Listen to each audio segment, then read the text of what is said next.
হঠাৎ করে ৮০টার পরে ফলাফল ঘোষণা করা বন্ধ হয়ে গেল।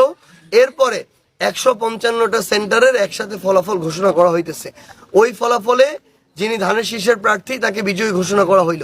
কয়েক হাজার ভোটের পার্থক্য তৈরি করে তারা বিজয়টা চুরি করে নিয়েছে। ভোট আমরা আমাদের জায়গা থেকে আবার পুনরায় গণনা চাই।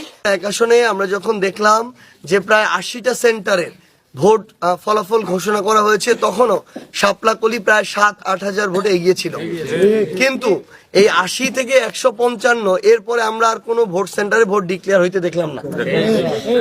তখন আমরা নতুন করে বেশ কিছু ভোট সেন্টারে আমরা শুনলাম যে সেখানে বিএনপির নেতাকর্মীরা ভোট সেন্টারে ফলাফল দিয়ে আটকে রেখেছে। এইরকম ২০-৩০-৪০টা প্রায় সেন্টার আছে যেখানে ২-৩ ঘন্টা ধরে গণনা শেষ কিন্তু ফলাফল ঘোষণা দিতে দেয়া হয় নাই। বিএনপির উপজেলা সেক্রেটারি, ইউনিয়ন সভাপতি সেক্রেটারিরা তারা সাংবাদিকের আইডি কার্ড নিয়ে তারা সেন্টারগুলোতে ঢুকে ভোটগুলোকে আটকে রেখেছিল।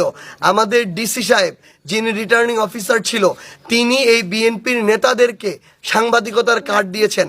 তারা কোন সাংবাদিক, কবে সাংবাদিক ছিল, এই জিনিসটা এই আমাদের রিটার্নিং অফিসারকে এখানে অবশ্যই ব্যাখ্যা করা উচিত। তিনি বলতেছেন তারা কাগজ নিয়ে আসছে। স্বাস্থ্যকর হালিম রাঁধুনি হালিম, হালিম হোক রাঁধুনি হালিম। তারা একটা কাগজ নিয়ে আসলো, আসল না নকল যাচাই না করে আপনি দিয়ে দিলেন, তাহলে আপনি ওই পদে বসে আছেন কেন?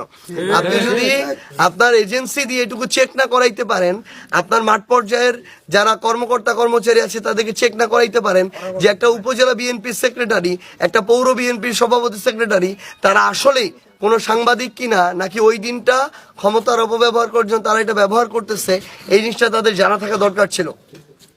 যে জিনিসটা আমরা দেখলাম যে হঠাৎ করে ৮০টার পরে ফলাফল ঘোষণা করা বন্ধ হয়ে গেল।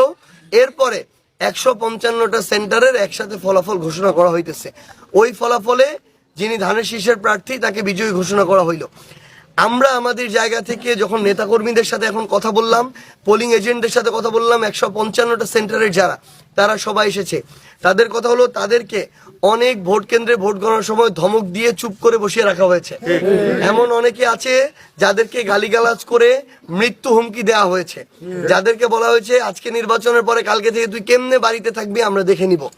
এমন তারা তাদের জায়গা থেকে মিথ্যা মিডিয়া প্রোপাগান্ডা করে বিএনপি জিতে গিয়েছে এরকম একটা প্রোপাগান্ডা তারা ছড়ানো শুরু করে প্রত্যেকটা সেন্টারে ভোটগুলো আটকে রেখে তারা তাদের নেতাকর্মীদেরকে দিয়ে এইভাবে আমাদের পোলিং এজেন্টদেরকে বের করে দিয়েছে, ভয় দেখিয়েছে। এবং এই প্রক্রিয়ায় তারা ওই ভোট কেন্দ্রগুলো পরোক্ষভাবে দখল করে নিয়ে তারা ২-৩ ঘন্টা ধরে যেইভাবে সেন্টারগুলোর ফলাফল যেই